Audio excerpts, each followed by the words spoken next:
Nemam naočare. Da bome. O, F, F, dva F, latinica. O, F, I. Kao nas je S. F.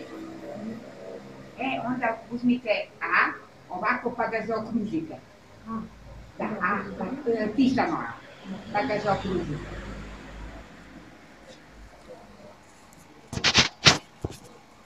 Pa napišete kao akordija gore, kao ta isto.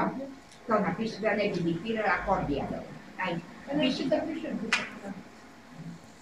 Napišite cijel mail. Evo i da naši kako se zove da zovem sve ljude čim ako bude nešto, čim bude ja ću Če ovo. Ajde, može. A K, ajde, može diktirati. A, S, S, O, R, D, I, A, pa tačka, K, O, S, O, ko naše S, tačka, Ju, a Y,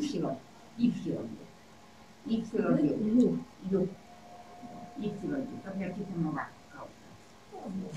Proverite još jedno. Eto. Ali evo ovo je mail.